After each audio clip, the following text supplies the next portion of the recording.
1 Kings chapter 21, Naboth's vineyard.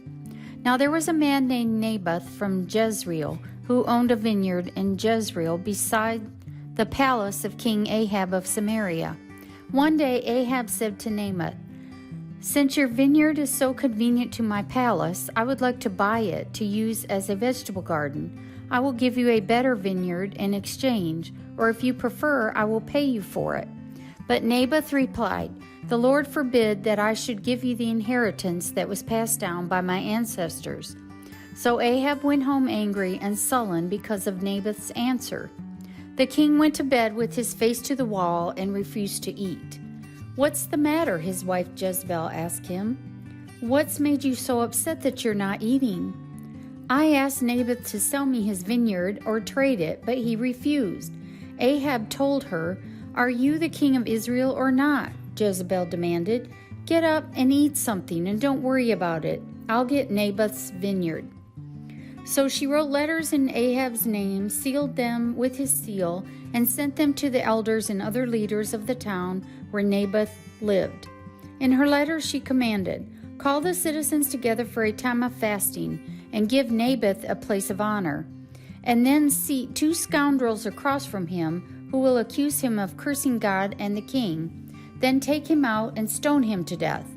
So the elders and other town leaders followed the instructions Jezebel had written in the letters.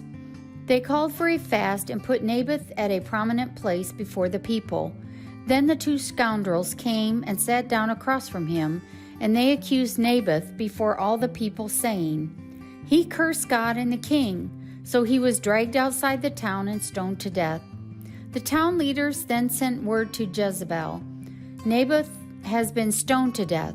Then Jezebel heard the news. She said to Ahab, "You know the vineyard Naboth wouldn't sell you?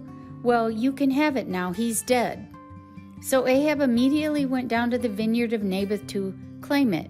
But the Lord said to Elijah, "Go down to meet King Ahab of Israel, who rules in Samaria.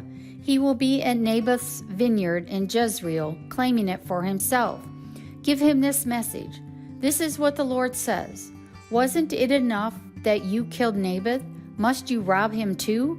Because you have done this, dogs will lick your blood at the very place where they licked the blood of Naboth." "So, my enemy, you have found me," Ahab exclaimed to Elijah. "Yes," Elijah answered, "I have come because you have sold yourself to what is evil in the Lord's sight. So now the Lord says, I will bring disaster on you and consume you. I will destroy every one of your male descendants, slave and free alike, anywhere in Israel. I am going to destroy your family, as I did the family of Jeroboam, son of Nebat, and the family of Baasha, son of Ahijah. For you have made me very angry and have led Israel into sin. And regarding Jezebel, the Lord says, dogs will eat Jezebel's body at the plot of land in Jezreel. The members of Ahab's family who die in the city will be eaten by dogs, and those who die in the field will be eaten by vultures. No one else so completely sold himself to what was evil in the Lord's sight as Ahab did under the influence of his wife Jezebel. His worst outrage was worshiping idols, just as the Amorites had done, the people whom the Lord had driven out from the land ahead of the Israelites. But when Ahab heard this message, he tore his clothing, dressed in burlap, and fasted. He even slept in burlap and went about in deep mourning. Then another message from the Lord came to Elijah. "Do you see how Ahab has humbled himself before me? Because he has done this, I will not do what I promised during his lifetime. It will happen to his sons. I will destroy his dynasty." 1 Kings chapter 22, Jehoshaphat and Ahab.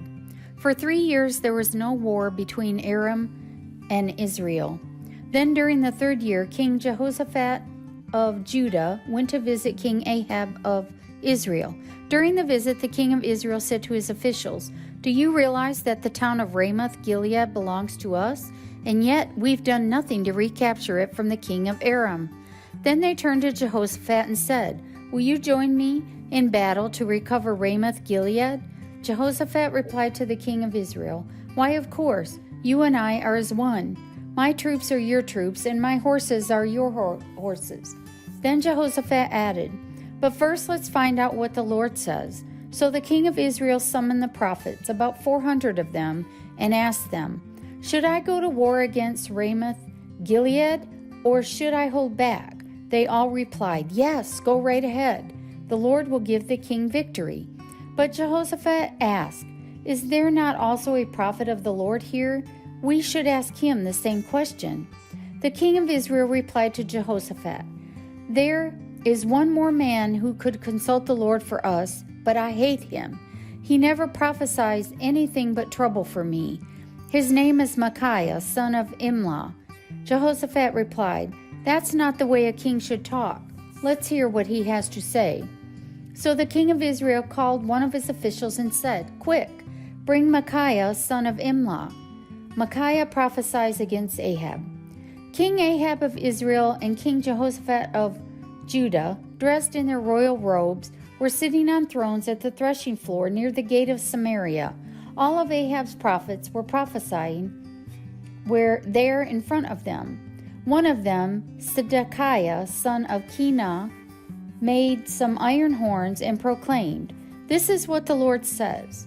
With these horns you will gore the Arameans to death." All the other prophets agreed. "Yes," they said, "go up to Ramoth Gilead and be victorious, for the Lord will give the king victory."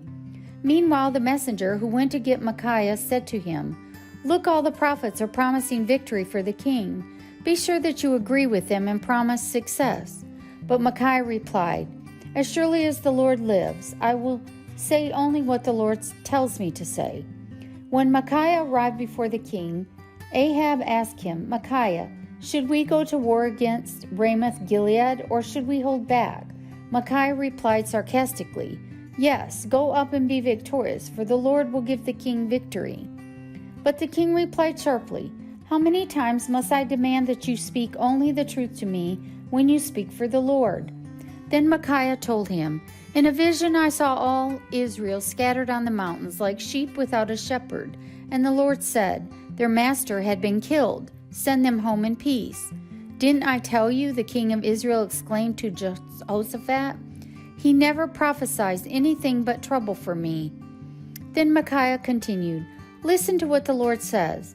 I saw the Lord sitting on his throne with all the armies of heaven around him, on his right and on his left. And the Lord said, 'Who can entice Ahab to go into battle against Ramoth Gilead so he can be killed?' There are many suggestions. And finally a spirit approached the Lord and said, 'I can do it.' 'How will you do this?' the Lord asked. And the spirit replied, 'I will go out and inspire all of Ahab's prophets to speak lies.' 'You will succeed,' said the Lord. 'Go ahead and do it.' So you see, the Lord has put a lying spirit in the mouths of all your prophets, for the Lord has pronounced your doom." Then Zedekiah, son of Kenah, walked up to Micaiah and slapped him across the face. "Since when did the Spirit of the Lord leave me to speak to you?" he demanded. And Micaiah replied, "You will find out soon enough when you are trying to hide in some secret room." "Arrest him," the king of Israel ordered. "Take him back to Ammon, the governor of the city, and to my son Joash. Give them this order from the king: Put this man in prison and feed him nothing but bread and water until I return safely from the battle." But Micaiah replied, "If you return safely, it will mean that the Lord has not spoken through me." Then he added to those standing around, "Everyone mark my words." The death of Ahab. So King Ahab of Israel and King Jehoshaphat of Judah led their armies against Ramoth Gilead. The king of Israel said to Jehoshaphat, "As we go into battle, I will disguise myself so no one will recognize me, but you wear your royal robes." So the king of Israel disguised himself, and they went into battle. Meanwhile, the king of Aram had issued these orders to his 32 chariot commanders: "Attack only the king of Israel. Don't bother with anyone else." So when the Aramean chariot commanders saw Jehoshaphat in his royal robes, they went after him. "There is the king of Israel," they shouted. But when Jehoshaphat called out, the chariot commanders realized he was not the king of Israel, and they stopped chasing him.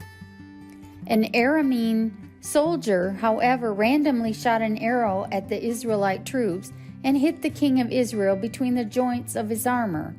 "Turn the horses and get me out of here," Ahab groaned to the driver of his chariot. "I'm badly wounded." The battle raged all that day, and the king remained propped up in his chariot facing the Arameans. The blood from his wound ran down to the floor of his chariot, and as evening arrived, he died. Just as the sun was setting, the cry ran through his troops, "We're done for, run for your lives." So the king died, and his body was taken to Samaria and buried there. Then his chariot was washed beside the pool of Samaria, and dogs came and licked his blood at the place where the prostitutes bathed, just as the Lord had promised. The rest of the events in Ahab's reign and everything he did, including the story of the ivory palace and the towns he built, are recorded in the book of the history of the kings of Israel. So Ahab died, and his son Ahaziah became the next king. Jehoshaphat rules in Judah. Jehoshaphat, son of Asa, began to rule over Judah in the 4th year of King Ahab's reign in Israel. Jehoshaphat was 35 years old when he became king, and he reigned in Jerusalem 25 years. His mother was Azubah, the daughter of Shihai. Jehoshaphat was a good king, following the example of his father Asa. He did what was pleasing in the Lord's sight. During his reign, however, he failed to remove all the pagan shrines, and the people still offered sacrifices and burned incense there. Jehoshaphat also made peace with the king of Israel. The rest of the events in Jehoshaphat's reign, the extent of his power, and the wars he waged are recorded in the book of the history of kings of Judah. He banished from the land the rest of the male and female shrine prostitutes who still continued their practices from the days of his father Asa. There was no king in Edom at that time, only a deputy. Jehoshaphat also built a fleet of trading ships to sail to Ophir for gold. But the ships never set sail, for they met with disaster in their home port of Ezon-Geber. At one time, Ahaziah, son of Ahab, had proposed to Jehoshaphat, "Let my men sail with your men in the ships," but Jehoshaphat refused the request. When Jehoshaphat died, he was buried with his ancestors in the city of David. Then his son Jehoram became the next king. Ahaziah rules in Israel. Ahaziah, son of Ahab, began to rule over Israel in the 17th year of King Jehoshaphat's reign in Judah. He reigned in Samaria 2 years. But he did what was evil in the Lord's sight, following the example of his father and mother and the example of Jeroboam, son of Nebat, who had led Israel to sin. He served Baal and worshipped him, provoking the anger of the Lord, the God of Israel, just as his father had done.